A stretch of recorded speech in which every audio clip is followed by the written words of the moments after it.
These NBA players have been flying under the radar all season long. In this video, I'm going to be talking about the most underrated player on every NBA team.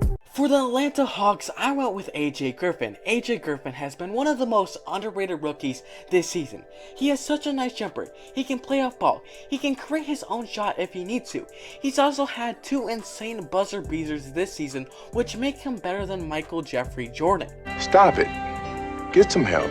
For the Boston Celtics, I went with thick boy Grant Williams. Grant Williams has been so underrated for the Boston Celtics this season. He's one of the best 3-and-D wings in the NBA. He's been guarding guys like Giannis all season long. He's the perfect role player that all contenders need to have on their team, and I'm super happy he's on the Boston Celtics because he really impacts the game.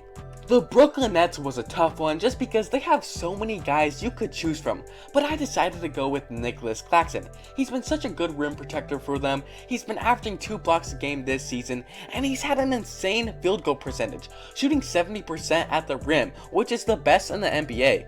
For the Charlotte Hornets, I went with Kelly Oubre. Besides being so good looking, he's also one of the best 3-point shooters in the NBA. Did you know this man is averaging 20 points per game this season? That's insane. You could easily make the argument that he's been the second best player for the Hornets behind LaMelo Ball. If he keeps playing like this, he's gonna be another one of those players that gets a bag. The Chicago Bulls was another tough one just because there's no clear-cut guy you can really choose from.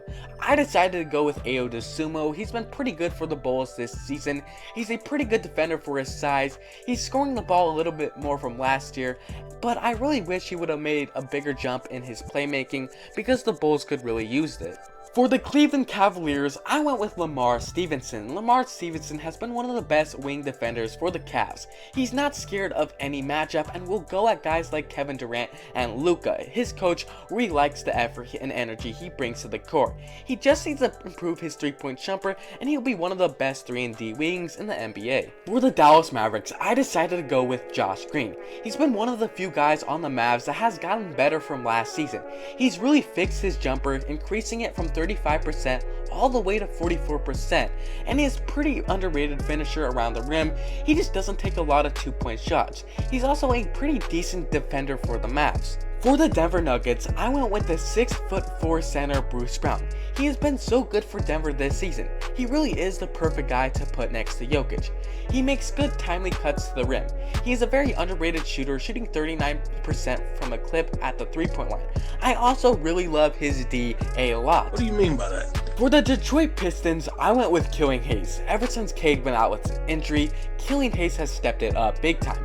He still can't shoot the ball the safest life, but is still a very underrated playmaker.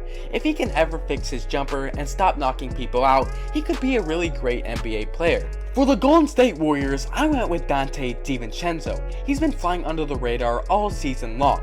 He's a really good catch and shoot shooter, and he's been a great secondary ball handler ever since Curry went out. He's a great Gary Payton replacement, and he's a pretty decent defender. I really like his game a lot. For the Houston Rockets, I went with Alperen Sengun, who has been very underrated this season. He's averaging 14.3 points a game on 50% shooting from the field. He's also a very underrated passer and gets comparisons to guys like Jokic and Sabonis. I would love to see the Houston Rockets put him in a situation where he could make more and set up his teammates for easier shots. For the Indiana Pacers, I went with Aaron Nesmith. After struggling to find playing time with the Celtics, he was traded to the Indiana Pacers where he kind of broke out. He's really showing he's a good player and he's a great shooter.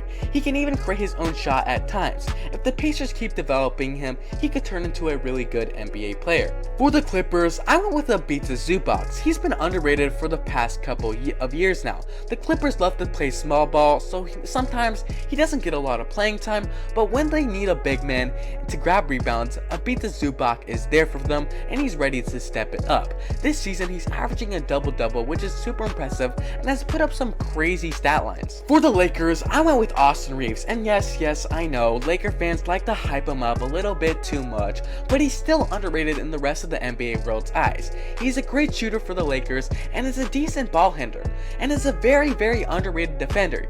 He's one of the few decent pieces that the Lakers have on defense. I really like his game a lot, and I hope he continues to develop it. For the Memphis Grizzlies, I went with Santiago Aldama. With the Grizzlies losing Kyle Anderson and free agency, they need to give the forward minutes to someone. Aldama has earned those minutes. He's a great three-point shooter, and every time I watch the Grizzlies play, this guy is knocking down a big-time three-point shot. For the Miami Heat, I went with the dinosaur Udonis Haslem. All jokes aside, I actually went with Caleb Martin. He's having a career year scoring the ball and is a decent defender for playing out of position. I really like his game, and he's a pretty decent three-point shooter.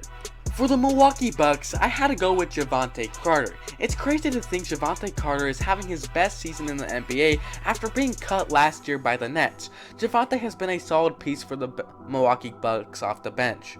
For the Minnesota Timberwolves, I had to go with my boy Naz Reid. He is so good, and he really is the perfect modern day center. He can finish at the rim and block shots, and he's also a good three-point shooter for being a center. He's very efficient from the field, and you can make the argument that he's been the best center on the Timberwolves roster. For the New Orleans Pelicans, I went with Larry Nance Jr. Larry Nance has been pretty good for the Pelicans this season. He doesn't take a lot of threes, but when he does, he can knock them down. He's a pretty underrated defender, and my favorite part about his game is he finishes on guys. Hey yo, what? For the New York Knicks, I went with Quentin Grimes. A lot of people had Quentin Grimes on their radar after his insane summer league performance, but after starting the year off pretty slow and battling with injury, everyone forgot about Quentin Grimes. But ever since his return, he's been looking absolutely great and has been hooping his butt off. As a Blazers fan, I could have gone with a couple of different options, but I chose Josh Hart. Josh Hart for the Portland Trail Blazers has been extremely underrated. He's a very underrated defender in a lot of people's eyes, and he's an insanely good rebounder for only being 6'6". He also is a great finisher at the rim, and on the fast break, he's better than Giannis Antetokounmpo. No bias at all. For the Philadelphia 76ers, I went with DeAnthony Melton. He's been so good for the Sixers this season. He brings three-point shooting, and he brings the defense. I really like what he's brought to this team, and I feel like the Sixers fans like him a lot as well. For the Phoenix Suns, I decided to go with Torrey Craig. With Jay Crowder sitting out and Cameron Johnson getting injured, they needed a wing to step up and play some big-time minutes for them, and that wing has been Torrey Craig. He's been super good this season for the Suns. His three-point shot looks great, and he's always had a pretty solid defense since he's gotten into the NBA. For the OKC Thunder, I chose Kendrick Williams. He's been overlooked on the OKC Thunder because they're not a championship team and they're a tanking team. If he was on a championship team, I feel like he would get a lot more praise for being a good, solid role player. He's a super good shooter and is a pretty decent defender, and if he doesn't get traded, he'll get a lot more love. For the Orlando Magic, I chose Mo Bamba. Last video I said Mo Bamba was highly underrated because of the breakout play of Bol Bol. Mo Bamba has been pushed to the bench, even though he's having a great year finishing around the rim and shooting the ball. I would really like to see Mo Bamba traded, and I think if he was traded, he would have a breakout season. The Kings pick was another tough one because there's no clear-cut guy.